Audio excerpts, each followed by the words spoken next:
Bienvenue dans l'arène, conçue pour 2 à 5 combattants s'affrontant à coups de dés. Aujourd'hui, nous allons assister à des combats épiques et totalement imprévisibles. 3 joueurs vont s'affronter pour gagner le titre de meilleur combattant. C'est à Pee-wee de commencer. Il mélange le jeu et distribue 5 cartes face cachée à chaque joueur pour constituer leur pile. Il place le reste du paquet au centre de l'arène à côté de la pile des coups bas, qui constituera la pioche. Pee-wee se prépare à découvrir les 3 premiers combattants à affronter. La veuve noire, le bourreau et la sentinelle. Pee-wee prend ses dés et engage le combat avec un premier lancer. Un résultat plutôt favorable pour un premier jet. Une paire de 2, une paire de 3, un 5 et un 1. Il lui manque une paire pour battre la veuve noire. Ou une paire de 3 pour vaincre la sentinelle. Le bourreau quant à lui est en position forte. Pee-wee décide de conserver ses 3 et ses 2. Il lui reste 2 lancers pour atteindre une cible. C'est un 1 et un 3. Son choix se porte donc sur la sentinelle. Il conserve ses 3 et décide de relancer tous les autres dés. Le suspense est à son comble. Un 1 et un 6. Et le 3, c'est extraordinaire.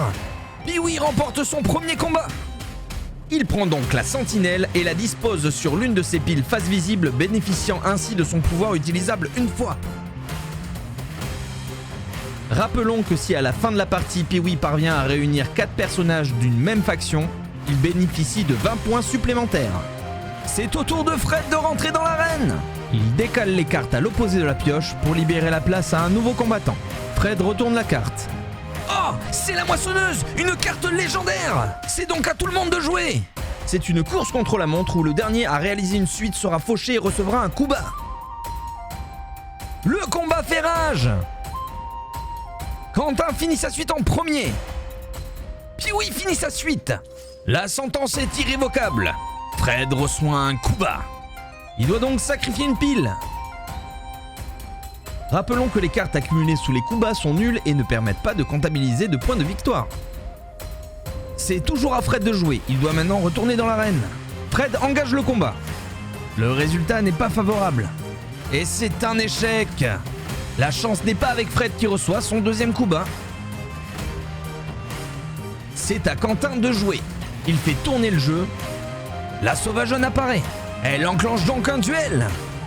Chaque joueur choisit une carte face visible ou cachée dans la main de son adversaire.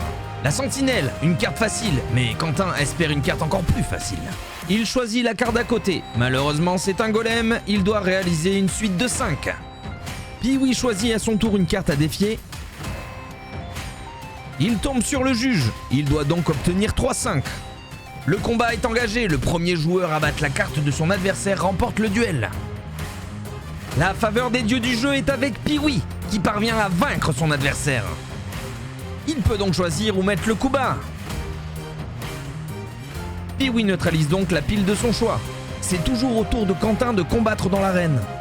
3 paires sur son premier jet. Il parvient à battre la veuve noire.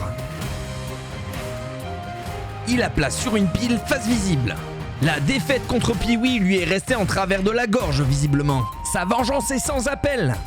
Il utilise le pouvoir de la veuve noire pour rendre son coup bas à Pee-wee. Le pouvoir de la veuve noire utilisé, il la retourne face cachée et ne peut plus l'utiliser. Les combats font rage dans l'arène. Le premier qui recevra 4 coups bas mettra fin à la manche. La partie se terminera en 3 manches ou plus. À chaque fin de manche, les joueurs comptent leurs points de victoire. Le vainqueur est celui qui aura accumulé le plus de points de victoire sur l'ensemble des manches. Coup bas! Une arène semée d'embûches où vos adversaires ne vous feront aucun cadeau. L'honneur n'est pas un atout ni une force dans ce tournoi où tous les coups sont permis.